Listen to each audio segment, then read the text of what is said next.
اعوذ باللہ السمیع العلیم من الشیطان اللعین الرجیم بسم اللہ الرحمن الرحیم الحمد للہ رب العالمین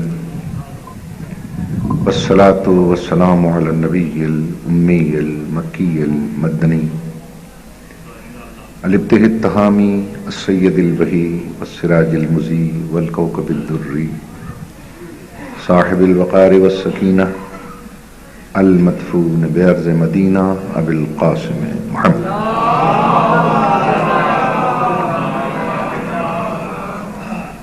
وعلى عترته الطیبین الطاہرین المعصومین الذین اذهب اللہ عنہم الرجس وطہرہم تطہیرا.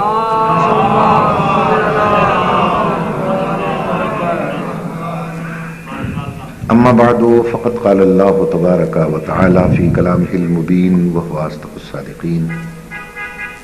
بسم اللہ الرحمن الرحیم. کل من علیہا فان ویبقى وجہ ربک ذو الجلال والاکرام. حضرات محترم، چونکہ یہ ایصال ثواب کی مجلس ہے، اس لیے میں نے ایک ایسی آیت کو عنوان بیان قرار دیا ہے جس میں خداوند عالم ارشاد فرما رہا ہے کل من علیہا فان. اس کائنات میں ہر شے کو فنا ہے. جو آیا ہے اس نے جانا ہے، بلکہ بقا کا دار و مدار ہی فنا پر ہے. جب تک ایک شے فنا نہیں ہوتی دوسری شے بنا نہیں کرتی. گندم کے خوبصورت دانے خود کو زمین کے سینے میں فنا کرتے ہیں تو لہلہاتے ہوئے کھیت تیار ہوتے ہیں. آپ کا بھولا بھالا بچپن، معصوم بچپن خود کو فنا کرتا ہے تو جوانی آتی ہے. جوانی خود کو فنا کرتی ہے تو بڑھاپا آتا ہے، اور بڑھاپا خود کو فنا کرتا ہے تو پھر موت کی منزل پر. یہ چار ہی انسان کے زمانے ہیں. پہلا زمانہ جوانی، بچپن، پھر دوسرا ہے جوانی، تیسرا ہے بڑھاپا، چوتھا ہے موت. بچپن، جوانی، بڑھاپا اور موت. اب جتنے حضرات یہاں بیٹھے ہیں جس مرتبہ فکر کے بھی ہیں، مجھے سوچ کے بتائیے یہ جو چار زمانے ہیں کیا چاروں اکو جائے ہیں؟ کیا کچھ فرق نہیں ان چاروں میں؟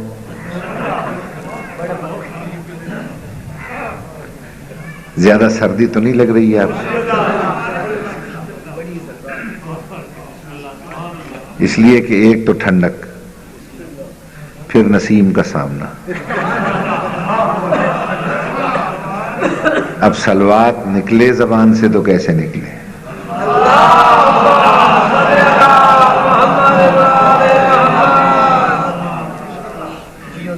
یہ جو چار انسان کے زمانے ہیں، ان چاروں میں پہلا ہے بچپن.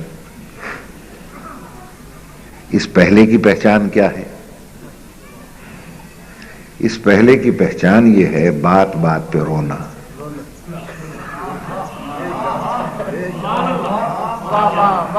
کوئی شے مانگنی تو رونا، کوئی شے طلب کی تو رونا. اچھا، رونا بھی دو قسم کا ہے. ایک رونا وہ ہے جو ہم سب کو یاد ہے، اور ایک رونا وہ ہے جو کسی کو یاد نہیں. جو رونا کسی کو یاد نہیں ہے وہ رونا ہے جب پہلے پہلے آپ نے اس دنیا میں قدم رکھا، ہوائیں چلتی دیکھیں، فضائیں مہکتی دیکھیں، بہن بھائیوں کا پیار دیکھا، چاند سورج کی چمک دمک دیکھی، پھر بھی آپ کا دل اس دنیا میں نہ لگا، آپ نے رونا شروع کر دیا. رونا اس بات کا ہے کہ دنیا کو اپنا پہلا رونا یاد نہیں ہے. اگر دنیا کو وہ پہلا رونا یاد ہوتا کبھی دنیا رونے کو برا نہ کہتی.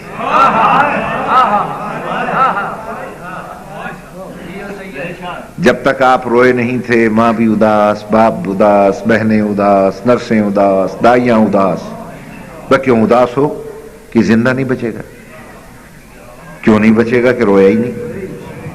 اور جب رونے لگ گئے مبارکبادیں شروع ہو گئیں. بھئی اب کیسی مبارکبادیں کہ اب یہ زندہ رہے. کیا دلیل ہے کہ رو پڑا؟ اس کا مطلب ہے دنیا میں آتے ہی ہر انسان نے رو کر یہ بتلایا کہ دنیا میں جینا جانتا وہی ہے جو رونا جانتا. جو رونا نہیں جانتا وہ دنیا میں جینا بھی نہیں جانتا. یہ وہ پہلا رونا ہے جب ہم اس دنیا میں آئے. ہمیں چپ کرانے کے لیے صرف اسلام وہ ضابطہ حیات تھا کہ جس نے آپ کو 2 لوریاں سنوائیں. ایک کو آذان کہتے ہیں، ایک کو اقامت کہتے ہیں. روتے کو چپ کرانے کے لیے ایک کان میں آذان دی گئی، دوسرے کان میں اقامت کہی گئی. پہلی آذان اور اقامت ہے جس کے بعد نماز نہیں ہوئی. ورنہ آذان اور اقامت کا تو مطلب یہ ہوتا ہے کہ اقامت ہو جائے تو قد قامت الصلاۃ کہا، جماعت کے لیے کھڑے ہو گئے. مگر جب پہلی آذان اور اقامت آپ کو سنوائی گئی، آذان ہوئی، اقامت ہوئی، نماز نہیں ہوئی. اور جب ہم اس دنیا سے چل دیے، جنازہ اٹھا،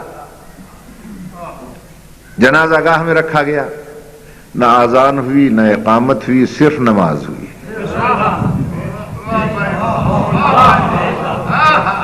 آئے تھے تو آذان ہے، اقامت ہے، نماز نہیں ہے. گئے ہیں تو نہ آذان ہے نہ اقامت ہے، صرف نماز ہے. گویا پیدا ہوتے ہی آپ کے کان میں آذان اور اقامت کہلوا کر اسلام نے متنبہ کیا تھا کہ آج ہی سے اس نماز کی انتظار کر جس کی آذان اور اقامت کہی.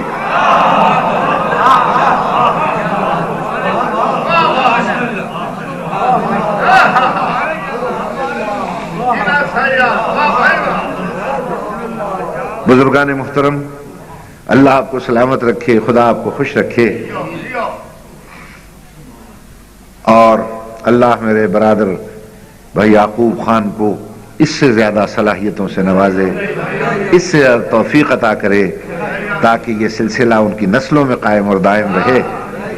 میں کہنا یہ چاہتا ہوں آپ حضرات سے کہ آذان ہوئی، اقامت ہوئی، نماز نہیں ہوئی. چل دیے، آذان بھی ہے، اقامت بھی ہے، نہیں ہے، نماز ہوئی. تو انسان کی یہ زندگی کا وقفہ کتنا مختصر ہے. یہ اتنا مختصر ہے زندگی کا وقفہ کہ جتنا اقامت اور آذان کے درمیان کا وقفہ ہو سکتا ہے. اب یہ زندگی کیسے گزاری جائے؟ آذان اور اقامت اور نماز کے درمیان کا وقفہ اللہ نے عطا کر کے آپ کو یہ بیدار کیا تھا کہ جتنا وہ مقدس وقفہ ہے اتنا ہی زندگی کا وقفہ مقدس رکھو. میری بات پہ غور فرما لیا آپ حضرات؟ آپ نے ماشاءاللہ بڑے خوبصورت لہجے میں، الفاظ میں قصیدے سنے. اب ذرا یہ 2-4 خشک باتیں بھی سن لیں.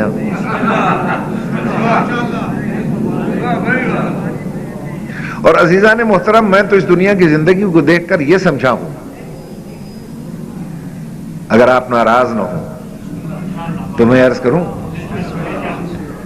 میں یہ سمجھتا ہوں کہ دنیا میں آنا، آ کے سانس لینا اتنا بڑا جرم ہے. یہ کوئی اتنا بڑا جرم ہے کہ یہ جرم چاہے آپ 1 سانس لے کے کریں یا کروڑوں سانس لے کے کریں، یہ جرم اتنا بڑا ہے دنیا میں آ کے جینا کہ جس کی سزا سزائے موت سے کم نہیں ہے. آخر میں جو سانس لیتا ہے آخر میں سزائے موت ہو جاتی ہے. یہ وہ رونا ہے جو زندگی کا پتہ دیتا ہے. دوسرا وہ رونا ہے جو ہم سب کو یاد ہے. کوئی شے مانگی تو رونا، یہ زندگی کا پہلا دور ہے. کوئی شے چاہی تو رونا، کوئی شے طلب کی تو رونا. اچھا، اس رونے پر دنیا ہمیں برا نہیں کہتی تھی. سارے علماء کا اجماع تھا کہ معصوم ہے.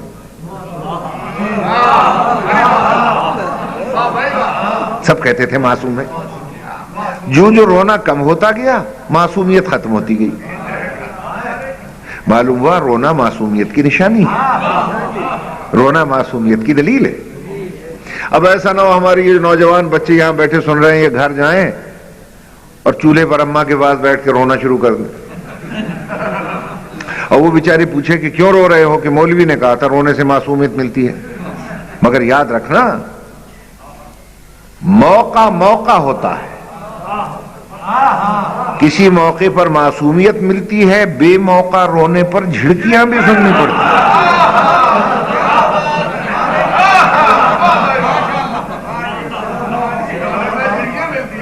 عزیزان محترم، بزرگان گرامی، اب ساری دنیا کے کام کاج سے فارغ ہو کر ماں بیچاری سونا چاہے، اور جو بچہ تنہائی میں اس کا ساتھی تھا وہ حسب عادت رونا چاہے. اب ماں کیا کرے بیچاری؟ ماں سمجھدار، بچہ نہ سمجھ. اب سمجھدار سونا چاہے، نہ سمجھ رونا چاہے، تو بولو کام کیسے چلے؟ توجہ ہے یہ نہیں ہے؟ تو پہلے وہ رونے والے کو تھپکیاں دے کے کہتی اللہ اللہ. رونے والے اللہ ہمارے ساتھ ہے، اسے یاد کر. ٹھیک ہے نا؟ اور جب پھر بھی دیکھتی ہے کہ وہ نہیں مانتا تو اپنے دوپٹے کا کبھی چوہا بنا کر، کبھی سانپ بنا کے ڈراتی ہے. میری بات پہ غور ہے یا نہیں؟ چلو، ہم نے کہا یہ پہلا دور زندگی کا ہے، بے شک رو لے دھو لے مگر ہمارا ساتھ دے جائے. مگر یہ پہلا دور بڑا بے وفا نکلا، چھوڑ کے ایسے بھاگا کہ پلٹ کے اس نے نہ دیکھا. اب آ گیا زندگی کا دوسرا زمانہ، اسے کیا کہتے ہیں؟ جوانی. اس دوسرے کی پہچان کیا ہے؟ طبیعت میں تیزی، مزاج میں غصہ، کسی کو ڈنڈا مار دیا، کسی کو کوڑا مار دیا، کسی کے گھر پہ چڑھ گئے، کسی کی دیوار کود گئے. یہ زندگی کا دوسرا زمانہ ہے. ہم نے کہا شاید یہ ساتھ دے جائے، یہ بھی بڑا بے وفا نکلا، یہ بھی ساتھ چھوڑ کے بھاگ گیا. حوالے کر گیا تیسرے کے، جسے کہتے ہیں بڑھاپا. ٹھیک ہے نا؟ اب اس تیسرے بڑھاپے کی پہچان کیا ہے؟ ہوس بڑھ جاتی ہے، جمع کرنے کا شوق ہو جاتا ہے. اس کا بھی لے لو، اس کا بھی لے لو، اس کا بھی لے لو. کسی بوڑھے کی الماری کھول کے دیکھیں، دنیا جہان کی چیزیں جمع کر لے گا، مگر اس تیسرے دور کی پہچان یہ ہے، کتاب کی جگہ تمباکو رکھ دے گا، تمباکو کی جگہ کلہاڑی رکھ دے گا، کلہاڑی کی جگہ جوتی رکھ دے گا. گویا اس تیسرے دور کی پہچان یہ ہے کہ جمع تو کر لیتا ہے، ترتیب بھول جاتا ہے، اسے یاد نہیں رہتا کہ کون سی شے کہاں رکھنی ہے. ہم نے کہا چلو بھی جیسا بھی ہے یہ ہمارا ساتھ دے جائے، مگر یہ بھی بڑا بے وفا نکلا، چھوڑ کے بھاگ گیا. حوالے کر گیا چوتھے کے، جسے کہتے ہیں موت. مگر وہ ایسا با وفا نکلا چوتھا کہ قبر میں ساتھ، حشر میں ساتھ، منکر نکیر کے وقت ساتھ، ملک الموت کے وقت ساتھ، کوثر و تسنیم کے وقت ساتھ.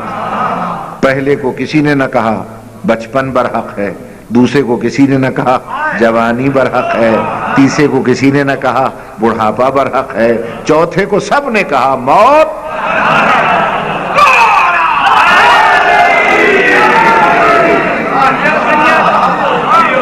بھئی ایک دفعہ جاگ کے صلوات پڑھ لیں بآواز بلند محمد.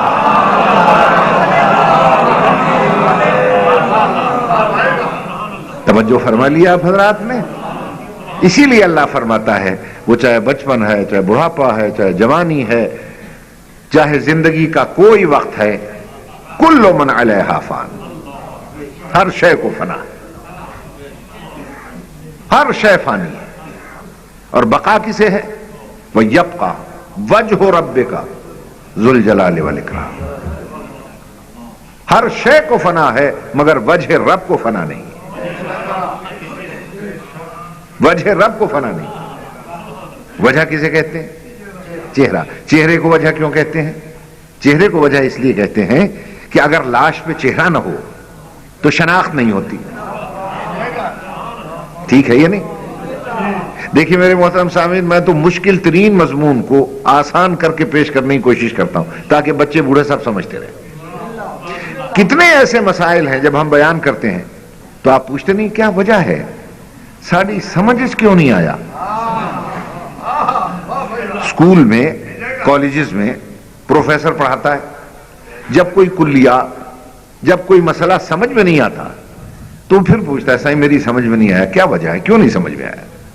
جب اس کی وجہ بیان ہوتی ہے تو شاید سمجھ میں آ جاتی ہے. توجہ ہے یا نہیں ہے؟ تو وجہ اسے کہتے ہیں جس سے کوئی شے سمجھ میں آئے، جس سے کوئی شے پہچانی جائے، اسے کہتے ہیں وجہ.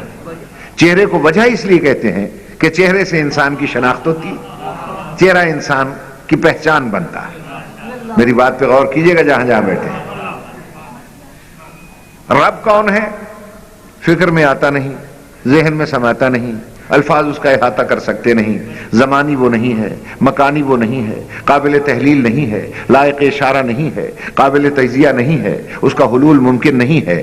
ذہن محدود ہے، وہ لامحدود ہے، لامحدود محدود میں آتا نہیں ہے. پھر کیسے پتہ چلے کہ وہ کون ہے؟ کیسے پتہ چلے کہ اس کی شناخت کیا ہے؟ بس جس سے اللہ پہچانا جائے اسی کو وجہ اللہ کہتے.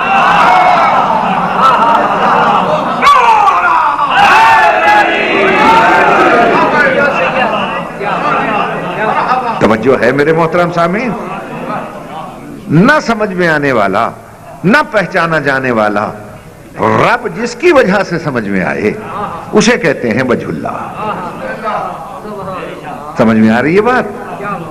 ہر شے کو فنا ہے مگر وجہ رب کو فنا نہیں، جس سے اللہ پہچانا جائے. اور یہی سبب ہے کہ اللہ تو چھپا ہوا خزانہ تھا.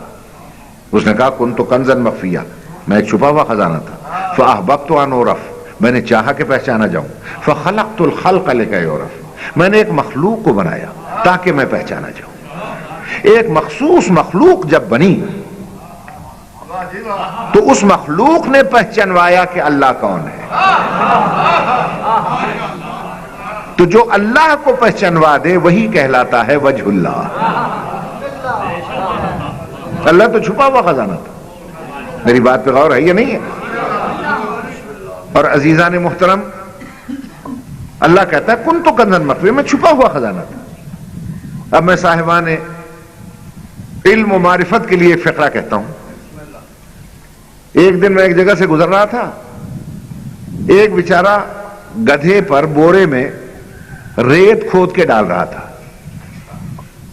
اچانک اس نے جو وہ کہی ماری نا تو ایک کچا گھڑا تھا دفن، اس میں سے کچھ اشرفیاں نکل آئیں. اس نے جلدی سے سمیٹا اور گھر چل دیا. اب جو اس سے بات کرنے جائے وہ کہے سنبھل کے بات کرنا،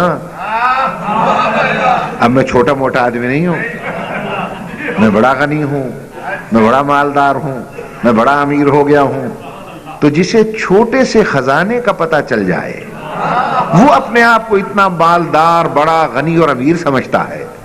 تو جسے اللہ جیسے بڑے خزانے کا علم ہو جائے وہ دیکھنے میں فقیر ہوگا، اندر سے جناب امیر ہوگا.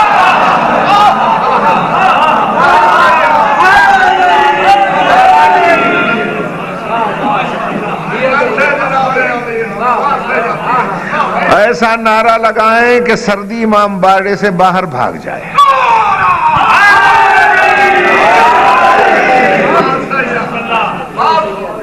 توجہ ہے میرے محترم سامعین؟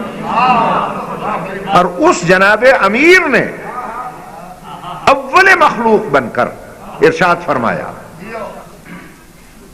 سبحنا، ہم نے اس وقت جب کائنات میں کچھ نہ تھا اللہ ہی اللہ تھا، مگر اللہ بھی چھپا ہوا خزانہ تھا. سبحنا، ہم نے اس کی تصویر شروع کر دی. یہ جتنے آپ حضرات آ کے بیٹھے ہیں آج ذرا اپنی معرفت بھی کیجیے. یہ کسی کی طاقت نہیں ہے کہ آپ کو کھینچ کے اس سردی میں یہاں بلا لائے.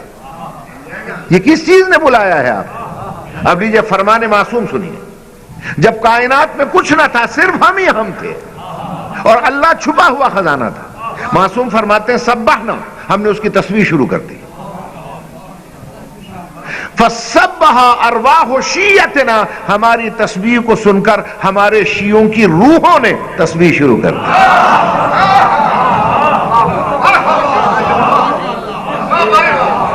میں توجہ کیجئے گا، سبحنا ہم نے تسبیح کی. فسبح ارواح شیعتنا، ہماری تسبیح کو سن کر ہمارے شیعوں کی روحوں نے تسبیح شروع کر دی. اور جب انہوں نے تسبیح شروع کی، ان کی تسبیح کو سن کر فسبحت الملائکہ، اب فرشتوں نے تسبیح شروع کر دی. اب دوسرا جملہ بھی سنیں. فقدسنا، ہم نے اس کی تقدیس شروع کر دی. فقدس ارواح شیعتنا، ہمارے شیعوں کی روحوں نے تقدیس شروع کر دی. فقدست الملائکہ، اب ملائکہ نے تقدیس شروع کر دی. فرماتے ہیں سنو، بنا عرف اللہ، ہم سے اللہ پہچانا گیا. بنا عبد اللہ، ہم سے اللہ کی عبادت ہوئی. ولولا نحن، اور اگر ہم نہ ہوتے، ما عرف اللہ، اللہ کی معرفت ہی نہ ہوتی. ولولا نحن، اگر ہم نہ ہوتے، ما عبد اللہ، اللہ کی عبادت ہی نہ ہوتی. توجہ ہے یا نہیں ہے؟ اللہ تو سمجھ بھی نہیں آتا. اب قرآن کیا کہتا ہے؟ چلے قرآن کی آیت بعد میں سناتا ہوں. جب ہم بن گئے اور ہر طرف اللہ اللہ ہم نے شروع کر دی، اور ہمارے شیعوں کی روحوں نے اور فرشتوں نے تقدیس کی، یہ کائنات کیسے بنی؟ اب ارشاد فرماتے ہیں کائنات کیسے بنی. کتب اسمی علی العرش فاستقر، ہمارا نام عرش پہ لکھا گیا تو ٹھہر گیا.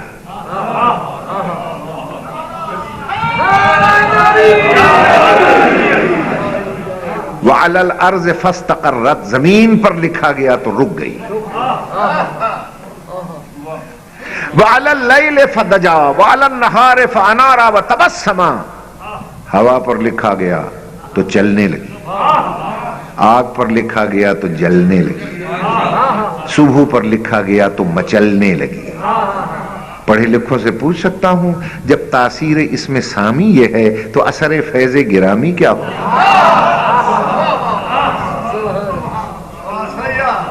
اسی لیے قرآن نے آواز دے کر کہا قد جاءکم برہان من ربکم، تمہاری طرف یہ ہمارا رسول نہیں آیا، تمہارے رب کا برہان آیا ہے.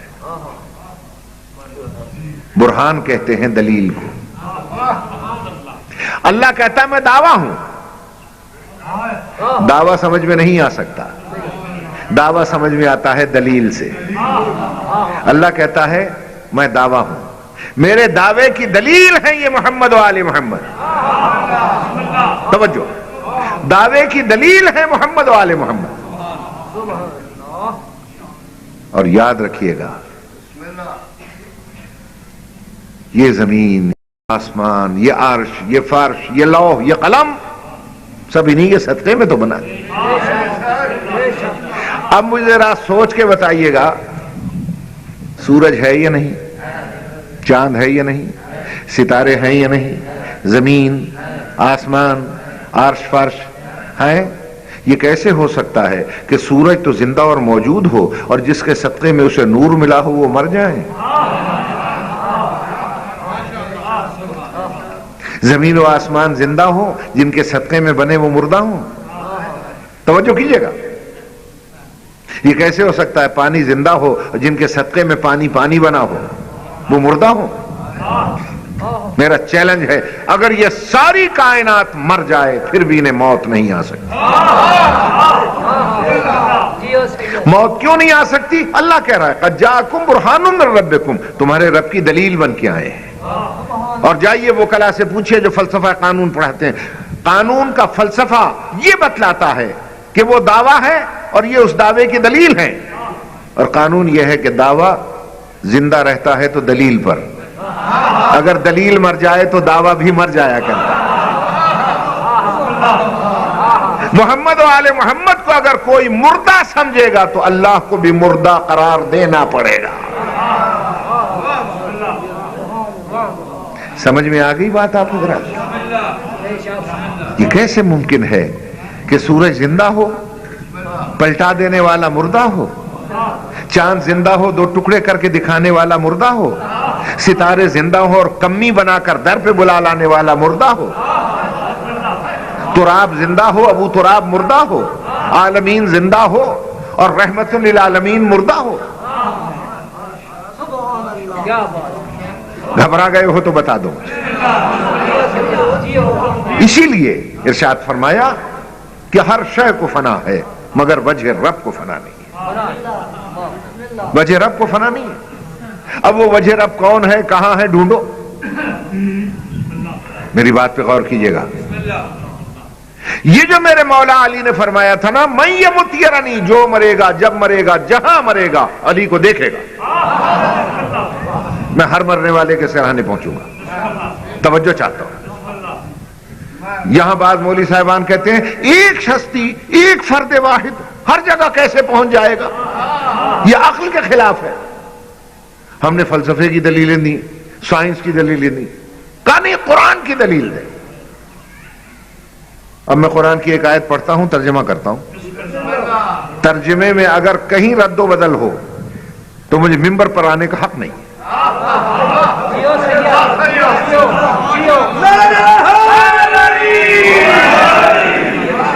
کہ یہ امیر المومنین نے کیسے کہا، میں جو مرے گا، جب مرے گا، جہاں مرے گا، مجھے دیکھے گا۔ کیسے دیکھے گا، کیسے دیکھے گا؟ مولوی صاحبان کہتے ہیں قرآن کی دلیل لاؤ۔ تو بھئی قرآن پڑھ، قرآن میں ارشاد ہو رہا ہے فَأَيْنَمَا تَوَلُّوا فَثَمَّ وَجْهُ اللَّهِ، جدھر نظر دوڑاؤ گے، جدھر نظر دوڑاؤ گے۔ یہ نہیں فرماتا کہ فَثَمَّ اللہ اللہ، تمہیں ہر طرف اللہ اللہ نظر آئے گا، نہیں، یہ نہیں کہا کہ اللہ نظر آئے گا۔ فَثَمَّ وَجْهُ اللَّهِ، جدھر نظر دوڑاؤ گے ہر طرف وجہ اللہ نظر آئے گا۔ رکھو سر پہ قرآن مولوی کے، وجہ اللہ کس کا ٹائٹل ہے؟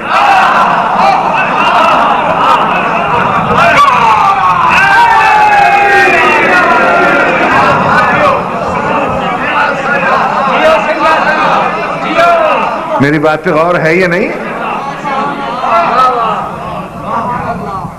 یہ سوچنا ہی ہے بس ہے کہاں کہاں ہے علی، جہاں جہاں ہے حقیقت وہاں وہاں ہے علی۔ توجہ ہے یا نہیں ہے؟ یہ تو مسلمات میں سے ہے کہ قرآن مجید کے بارے میں ارشاد ہوتا ہے بالحق انزلناہ و بالحق نزل، قرآن کو حق نے اتارا، قرآن حق ہے اسے اتارا، حق کے ساتھ اتارا۔ قرآن حق، جہاں حق وہاں علی۔ جب قرآن حق، اللہ کہتا ہے الحق مع علی وعلی مع الحق، حق علی کے ساتھ ہے، علی حق کے ساتھ ہے۔ کہ یہ ہر مرنے والے کے سرانے کیسے پہنچے گا، یا اللہ سے پوچھو یا رسول اللہ سے پوچھو، مولوی سے پوچھنے کی ضرورت ہی نہیں۔ انہوں نے فرمایا موت برحق، یہ تو انکار کرو، انکار کرو، موت برحق نہیں ہے، حق ہے۔ تو جب موت حق، الحق مع علی وعلی مع الحق، جہاں حق ہے وہیں علی ہے، جہاں حق ہے سوائے ضیاء الحق کے۔ نہیں سمجھ میں آ رہی ہے بات؟ عزیزو جہاں حق ہے وہیں علی ہے۔ سوال منکر و نکیر در قبر حق، الحق مع علی وعلی مع الحق۔ کوثر و سلسبیل و تسنیم بر حق، الحق مع علی وعلی مع الحق۔ میں کہتا ہوں نماز حق، توجہ، نماز حق، الحق مع علی وعلی مع الحق۔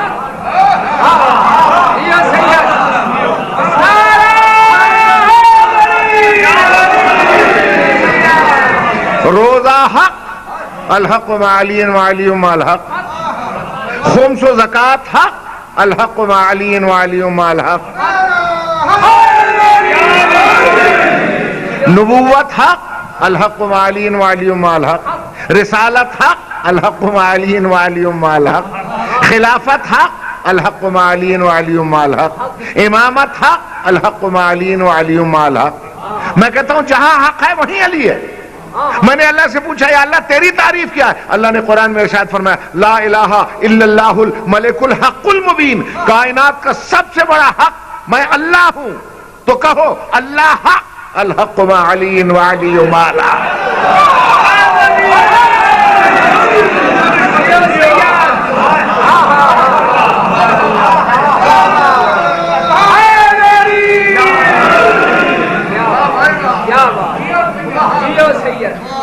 توجہ ہے میرے محترم سامع؟ جہاں حق ہے وہیں علی ہے. میں کچھ جانتا ہی نہیں اس کے سوا. بعض دفعہ ایسا ہوتا ہے کہ ہمارے بعض عزیز بعض بچے ایک سوال پوچھ لیتے ہیں اور وہ کہتے ہیں کہ صاحب آپ کے علماء نے یہ لکھا ہے کہ علی ولی اللہ نہ جزو کلمہ ہے نہ جزو آذان ہے. تو پھر کیا آذان حق نہیں ہے؟ کلمہ حق نہیں ہے؟ اور اگر علی حق ہے تو کیوں نہیں ہے جزو آذان؟ کیوں نہیں ہے جزو کلمہ؟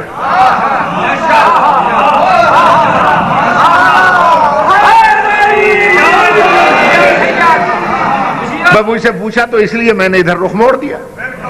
کسی وڈے عالم سے پوچھو گے تو وڈا جواب ملے گا. میں تو نکا جی عالم ہوں، چھوٹی چھوٹی باتیں جانتا ہوں کہ علی حق ہے، آذان بھی حق ہے، نماز بھی حق ہے، کلمہ بھی حق ہے، اقامت بھی حق ہے. تو پھر یہ جزو آذان کیوں نہیں؟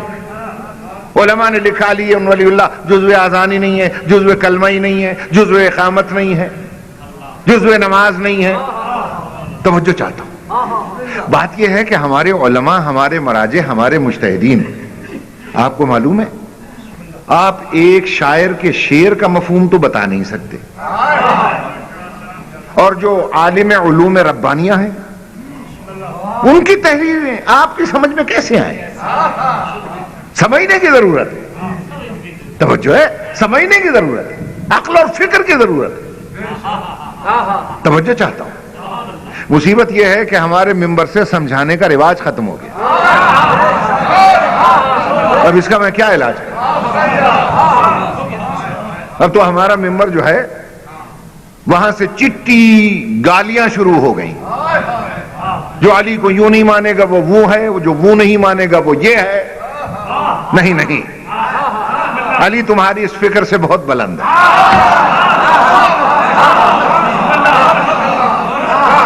علی تمہاری اس فکر سے بہت بلند ہے. ذرا عقل اور فکر سے کام لینے کی ضرورت ہے. ہمارے علماء نے لکھا ہے، مراجع نے لکھا ہے کہ جزو آذان نہیں ہے، جزو کلمہ نہیں ہے، لیکن اس کا مفہوم سمجھو. اس لیے کہ انہوں نے عالمانہ انداز میں لکھا ہے. علم کی اصطلاح میں، بھئی عالم کی تحریر کو سمجھے، علم کی اصطلاح میں، اور علم کی اصطلاح میں جز کسے کہتے ہیں؟ پہلے ذرا اسے سمجھیں.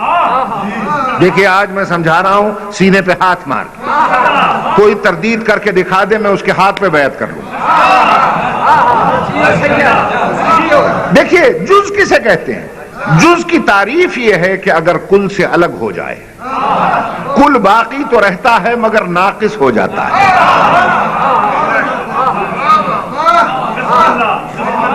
چودھری محمود صاحب، چودھری یعقوب صاحب، یہ جتنے سردار صاحبان بیٹھے ہیں غور سے سنیں گے. چونکہ نام میں ان دو کے جانتا ہوں اس لیے میں تیسرا نام ہی نہیں لیا میں نے. آپ سب کے لیے میں عرض کر رہا ہوں، یہ تو دونوں آپ کے نمائندے بیٹھے ہیں نا، یہ سمجھیں، آپ بھی سمجھیں.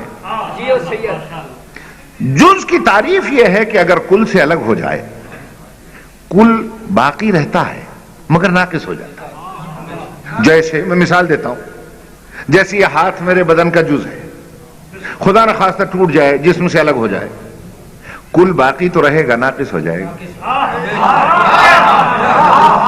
بھائی سمجھے؟ یہ آنکھ میرے بدن کا جز ہے، خدا نہ خواستہ ہے خراب ہو جائے، نکل جائے، کل باقی تو رہے گا، ناقص ہو جائے گا۔ توجہ ہے نہیں؟ کان میرے بدن کا جز ہے، اگر یہ بہرا ہو جائے یا کٹ جائے، کل باقی تو رہے گا، ناقص ہو جائے گا۔ توجہ ہے صاحب؟ تو جز کی تعریف سمجھ میں آئی؟ جز اسے کہتے ہیں کہ اگر کل سے الگ ہو جائے، کل باقی رہتا ہے مگر ناقص ہو جاتا ہے۔ لیکن اسی بدن میں ایک اور شے بھی ہے، اسے روح کہتے ہیں، روح کہتے ہیں۔ اگر روح نکل جائے، نہ کل رہے گا نہ جز۔ روح اگر نکل جائے، نہ کل رہتا ہے نہ جز رہتا ہے۔ جو علماء یہ لکھتے ہیں کہ علی ولی اللہ جزو آذان نہیں ہے، جزو کلمہ نہیں ہے، جزو نماز نہیں ہے، ان کا کہنے کا مقصد یہ ہے کہ اگر ہم جز بنا دیں اور یہ نکل جائے، کل باقی تو رہے گا مگر ناقص ہو جائے گا۔ وہ کہتے ہیں یہ جزو آذان اور اقامت نہیں ہے، علی ولی اللہ روح آذان اور اقامت ہے۔ یہ نکل گیا، کلمہ مردہ ہو جائے گا، اقامت مردہ ہو جائے گی، نماز مردہ ہو جائے گی۔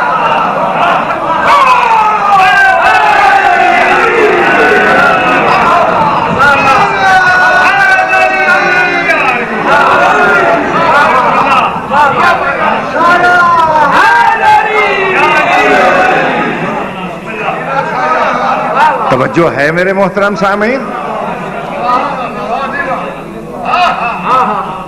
یاد رکھیے گا، حب علی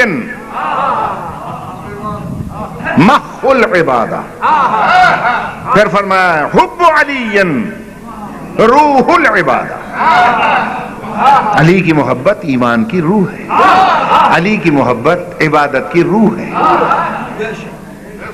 روح نہ نکلنے دو۔ توجہ ہے یا نہیں ہے؟ بالکل ایسا ہی ہے جیسے اس لاؤڈ سپیکر کی روح ہے کرنٹ۔ اگر یہ کرنٹ نکل جائے کام کرے گا؟ کیوں؟ روح نکل گئی، کیا کام کرے گا؟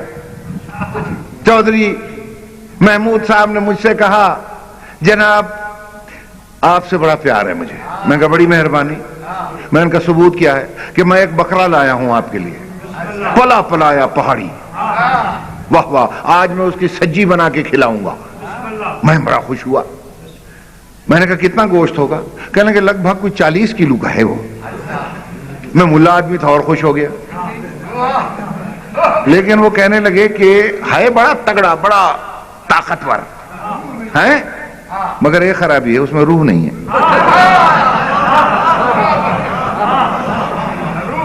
اس میں روح نہیں ہے۔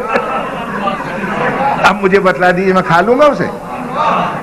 کوئی سنی عالم بیٹھا ہو تو وہ فتویٰ دے، جب روح ہی نہیں ہے کھا جاؤں اسے؟ کوئی شیعہ بیٹھا ہو فتویٰ دے، روح نہیں ہے، حلال ہے وہ؟ نہیں ہے۔ تو یاد رکھنا جیسے بغیر کرنٹ کے سپیکر کسی کام کا نہیں ہے، اور بغیر روح کے بکرا حرام ہے، یاد رکھنا بغیر علی کی محبت کے عبادت حرام۔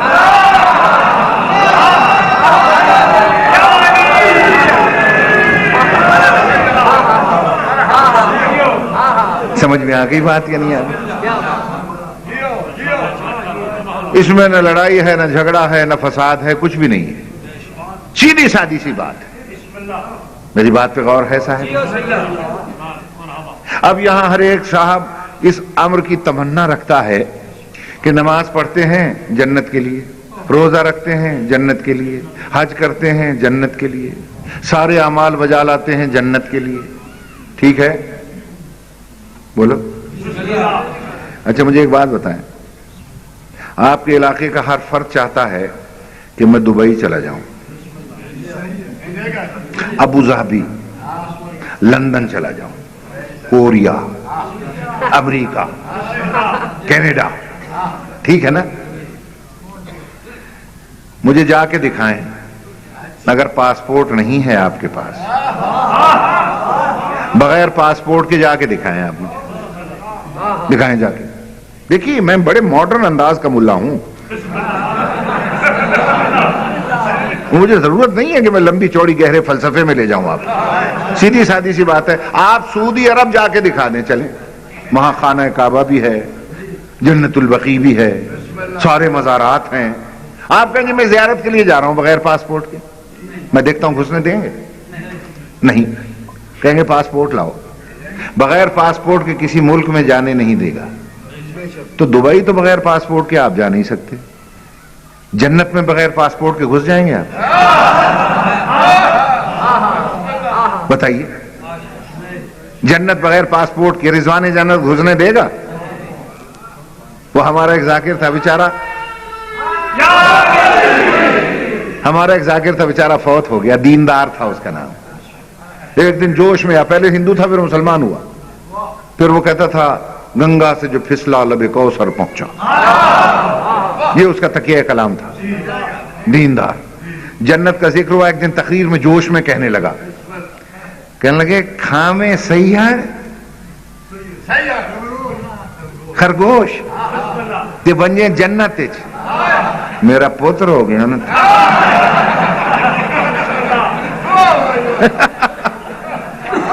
تو عجیب بات کی اس نے. وہ بیچارہ وہاں سے آیا تھا, اب اس کو تقریر کا یہی انداز تھا.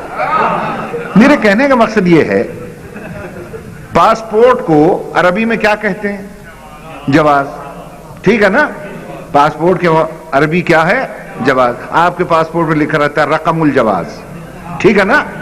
اب پورے فرامین رسول پڑھ لیں, جہاں جواز آئے سمجھ لو وہ جنت کا پاسپورٹ ہے. پڑھتے پڑھتے صرف ایک فرمان رسول پر نگاہ جا کے رک گئی, جہاں ارشاد فرماتے ہیں حب علی جواز للجنہ.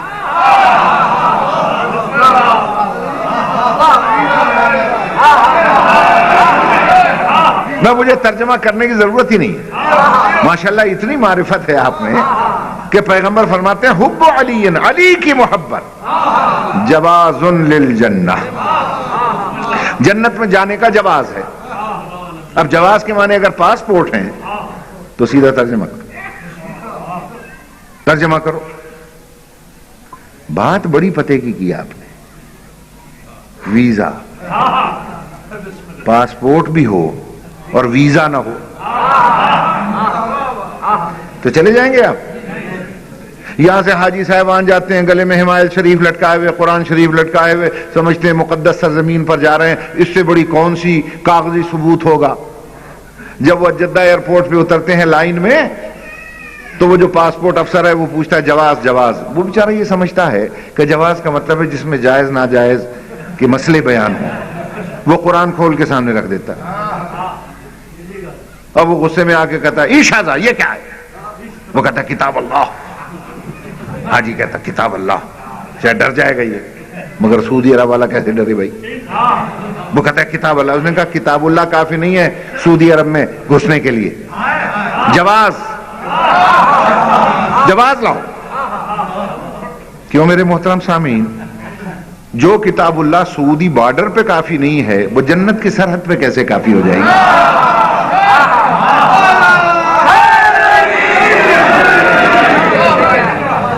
اب وہ کہتا ہے جواز جواز. وہ بیچارہ ساتھ والے سے پوچھتا ہے کی ہوتا ہے جواز؟ میں نے کہا بابا پاسپورٹ. اچھا پاسپورٹ مانگتا ہے. اس میں ڈالا فتوئی میں ہاتھ, کھینچ کے نکالا پاسپورٹ, یہ لو.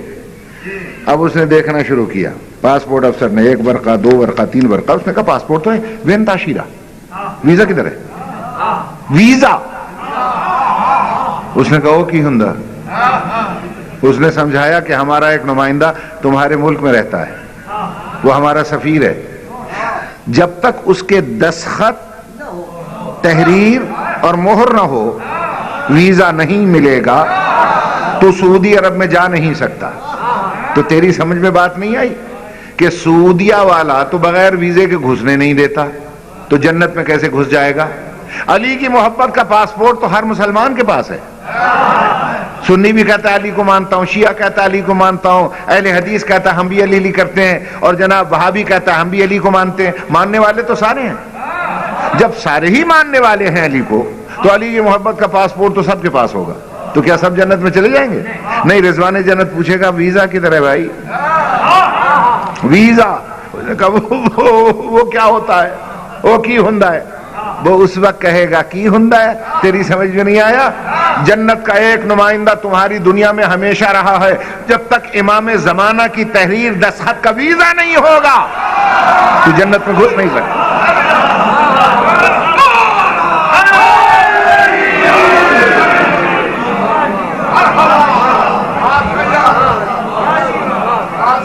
توجہ فرما لی آپ نے؟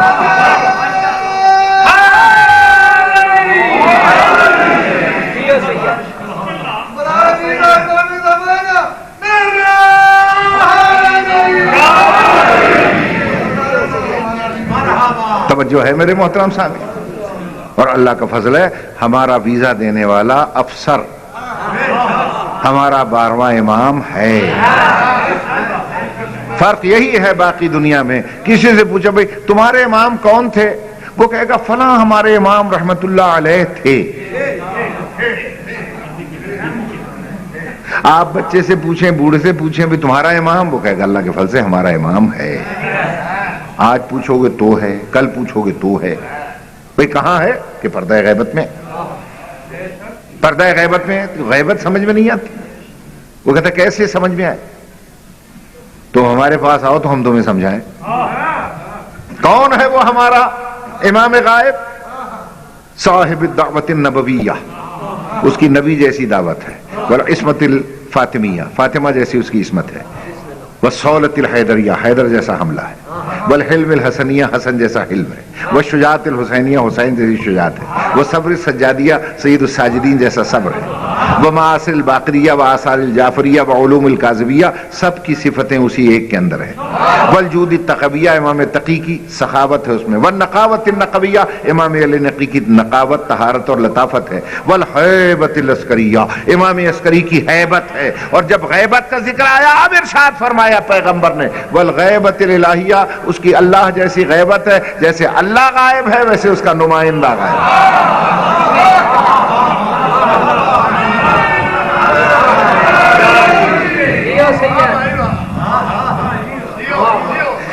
توجہ فرمائی آپ نے؟ اب کہاں کہاں وہ غائب ہے؟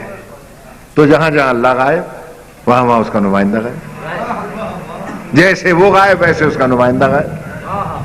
میری بات پہ غور ہے صاحب؟ بس میں نے بڑی زحمت دے لی آپ کو، کافی وقت لے لیا میں نے، چونکہ ایصال ثواب کی مجلس تھی اس لیے میں نے اتنی زحمت دے دی آپ کو۔ عزیزان محترم، اللہ آپ کو سلامت رکھے اور خدا آپ کو اپنے حفظ و امان میں رکھے۔ اور جب قیامت کا دن ہوگا اور ساری دنیا کھڑی ہوگی اور جنت میں جانے کے لیے تیار ہوگی، اچانک آواز آئے گی قیامت والو آنکھیں بند کر، قیامت والو سروں کو جھکا لو۔ ہماری مجال نہیں ہوگی، ہم پوچھیں کیوں؟ انبیاء پوچھیں گے جبریل کیا بات ہے؟ جبریل کہے گا تمہیں پتہ ہونا چاہیے کہ آج اللہ کی عدالت لگی ہوئی ہے اور کائنات کے سب سے بڑے مظلوم کی ماں آ رہی ہے۔ آواز آئے گی پروردگارہ آج تیری عدالت کا دن ہے، میں فریادی بن کے آئی ہوں، تو نے اتنے فیصلے کرنے ہیں، میرا ایک مقدمہ ہے اس کا بھی فیصلہ کر۔ کہ تیرا کیا مقدمہ ہے؟ کہ میرے گھر سے ایک دن میں 72 جنازے اٹھے، ایک نہیں، دو نہیں، تین نہیں، 72 جنازے اٹھے۔ آج تک کسی نے میری فریاد نہ سنی، فاطمہ تیرے گھر پہ کیا بیت گئی؟ مجھے ان 72 قتلوں کا مجھے انصاف چاہیے۔ آواز آئے گی تیرا واسطہ ایسے لوگوں سے پڑتا ہے جو بات بات پہ گواہ مانگتے ہیں۔ کیا تیرے ان 72 قتلوں کا کوئی عینی گواہ بھی ہے جس کی نظروں کے سامنے ہوئے ہوں؟ کہ اللہ گواہ موجود ہے، تو اپنی عدالت کے تھرو طلب کر لے۔ کون ہے وہ؟ کہ شام میں ہے میری بیٹی، وہ سر پہ قرآن رکھ کے فریاد کرتی ہے، اس کی فریاد کو کسی نے نہ سنا، اس کے سامنے 72 قتل ہوتے رہے۔ حکم ہوگا حورو جاؤ، جاؤ شام سے نوری محمل پر بٹھا کر گواہ کو لے آؤ۔ اب آئے گی قیامت میں قیامت، جب دنیا دیکھے گی حوریں خالی آ گئیں، فرشتے خالی آ گئے، اللہ نے پوچھا کیوں گواہ نہیں آیا؟ کہ گواہ نے آنے سے انکار نہیں کیا۔ پھر آیا کیوں نہیں؟ کہ آنے کی ایک شرط لگا دی، اللہ سے کہو آج میں سب سے بڑے حقیقی دربار میں جا رہی ہوں، اس سے پہلے بھی میں درباروں میں جا چکی ہوں، آج میں تیرے دربار میں نوری محمل پہ نہیں آؤں گی، میں یوں آنا چاہتی ہوں جیسے شام کے بازار میں گئی، یوں آنا چاہتی ہوں جیسے کوفے کے بازار میں گئی تھی۔ کیا اس طرح میرا آنا قبول ہے؟ شام کے بازار میں کیسے گئی تھی؟ بندھے ہوئے ہاتھ، کھلا ہوا سر، آگے آگے مہاری زین العابدین۔ اور عزیزو، ہمارے دلوں میں جو چیز زخم ڈالے ہوئے ہے وہ یہ ہے، سینکڑوں میل کے اس رستے میں غیر مسلموں نے پہچانا، کلمہ پڑھنے والوں نے نہ پہچانا۔ خدا کی قسم روایتیں موجود ہیں، ایک چرچ کے سامنے سے جو گزری یہ شہزادی، تو اس میں سے ایک راہبہ نکلی، راہبہ عیسائیوں کی مقدس عورت، بوڑھی خاتون، اس کے پیچھے پیچھے باقی راہبائیں بھی تھیں۔ اس نے کہا کہ یہ قیدی جا رہے ہیں، جناب مریم اور عیسیٰ کا فرمان ہے کہ قیدیوں سے ان کی تمنا پوچھ لیا کرو، اور ذرا چلیں قیدیوں سے پوچھیں شاید کسی شے کی ضرورت ہو۔ عیسائی عورتیں پیچھے پیچھے، وہ راہبہ آگے آگے۔ اچانک اس کی نظر سروں پہ پڑی، نیزے پہ چڑھے ہوئے سر۔ روایت کا جملہ یہ ہے، ایک ایک سر کو دیکھتی گئی اور کہتی گئی ذرا اسے دیکھنا، ذرا اسے دیکھنا، ذرا اسے دیکھنا، اور اس کی آنکھوں میں آنسو آ گئے۔ اس نے دو سر دیکھے، ایک تازہ تازہ پھول تھا، ایک 14ویں کا چاند تھا، ریشمی زلفیں نیزوں سے بندھی ہوئی۔ روایت کے فقرے یہ ہیں، جو پھول تھا وہ کملایا ہوا تھا، اور جو 14ویں کا چاند تھا اس کی نگاہیں پھول پہ لگی ہوئی تھی۔ وہ نیچے آئی نیزے کے، اور اس نے عیسائی عورتوں سے کہا میں دعا کروں آمین کہنا۔ سب نے دعا کے لیے ہاتھ اٹھائے، اور وہ چھوٹے سر کو دیکھ کے کہنے لگی ایھا الہلال، او پہلی کے چاند، او پہلی کے چاند۔ بڑے سر کی طرف دیکھ کے کہتے ایھا البدر التمام، او 14ویں کے چاند، او 14ویں کے چاند۔ میں دعا کرتی ہوں تمہارے نیزے پر چڑھنے سے پہلے تمہاری ماں مر گئی، اللہ کرے تمہاری ماں کو موت آ گئی ہو۔ اچانک محمل سے آواز آئی، نہیں بی بی، یہ رباب کا نور نظر ہے، یہ لیلا کا نور نظر ہے، دونوں مائیں ساتھ ساتھ چل رہی ہیں۔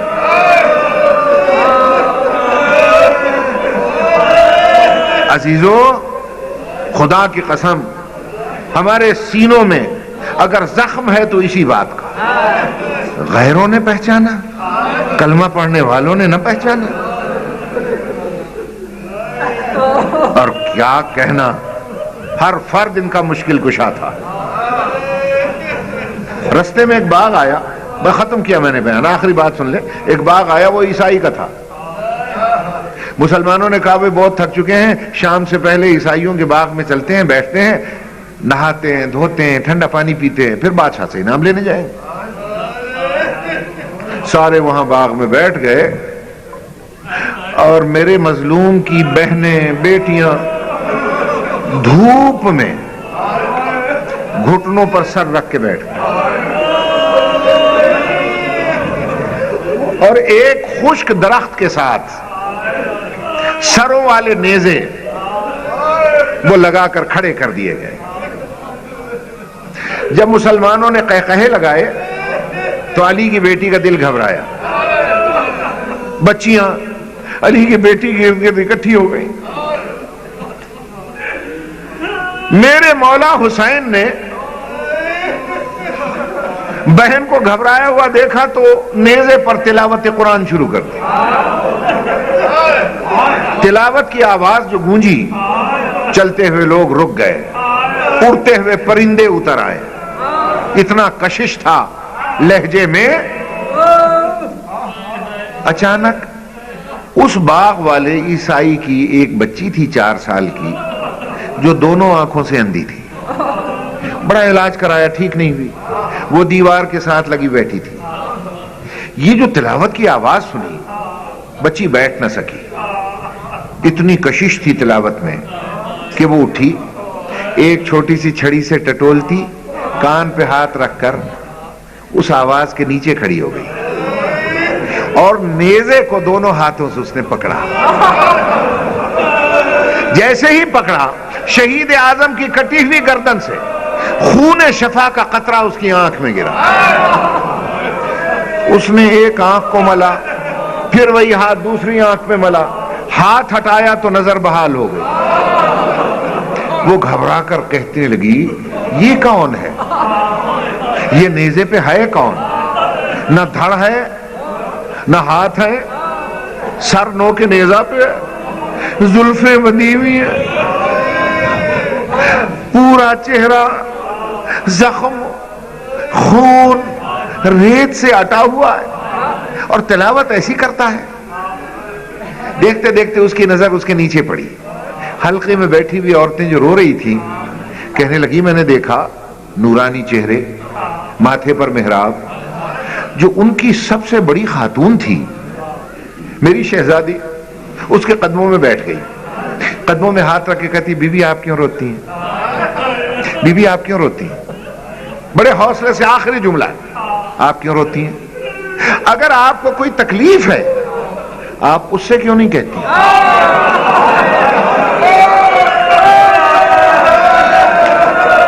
اشارہ کیا،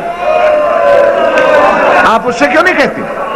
دیکھیں اس نے میری آنکھوں کا نور بحال کر دیا۔ ایک چھوٹی سی بچی دوڑتی ہوئی آئی بندھے ہوئے ہاتھوں کے ساتھ، کہنے لگی، آمنہ ہم تجھے بھی جانتے ہیں، تیرے خاندان کو جانتے ہیں، تو اس کو زحمت نہ دے، یہ اسی کی بہن ہے، یہ اسی کی بہن ہے، تو کون ہے کہ میں اسی کی بیٹی ہوں؟ وہ بیچاری عیسائی بچی گھبرا کے پھر نیزے کے نیچے گئی اور ہلا کے کہنے لگی، یا مظہر العجائب، میری سمجھ میں تو آیا نہیں ہے، میری آنکھوں کا نور بحال کر دیا، بچی کے کان زخمی ہیں، چہرے پر نیل کے بھی نشان ہیں۔ بچی نے کہا، ہم اللہ کی رضا میں راضی ہیں، تو زیادہ پریشان نہ کر۔ یہ کہہ کر وہ بچی دوڑی عیسائی، باغ کے دروازے پر آ کر اپنے باپ کو آواز دی، بابا جلدی آ، بابا جلدی آ۔ اس نے کہا، آمنہ کھڑی رہنا، میں آ رہا ہوں، میں آ رہا ہوں۔ اس نے کہا، بابا گھبرا نہیں، مجھے آنکھیں مل گئیں، مجھے نور مل گیا۔ وہ قریب گیا اور اس نے کہا، بیٹا یہ کیا معجزہ دیکھ رہا ہوں، یہ نور کس نے دیا تجھے؟ اس نے کہا، بابا ہمارے باغ میں بڑا عجیب و غریب حکیم آیا ہوا ہے۔ کیسا حکیم ہے؟ کہ نہ دھڑ ہے نہ بازو، نو کے نیزہ پہ سوار ہے، عربی میں تلاوت بھی کرتا ہے، آنکھوں کو نور بھی دیتا ہے۔ اس نے کہا، بیٹا وہ میرا محسن ہے، چل میں اس کا شکریہ ادا کروں۔ جیسے ہی باغ میں اس نے قدم رکھا، بچی تڑپ کے سامنے آ گئی، باپ کے بازو کو پکڑ کے کہتی ہے، تجھے مریم کی عزت کا واسطہ اندر نہ آنا۔ اس نے کہا، بیٹا میں اس کا شکریہ ادا کروں۔ کہا، تجھے عیسیٰ کی مظلومیت کا واسطہ، اس کے صلیب چڑھنے کا واسطہ اندر نہ آنا۔ اس نے کہا، کیوں؟ اس نے کہا، جس نے آنکھیں دیے نا اس کی بہنیں ننگے سر رہے،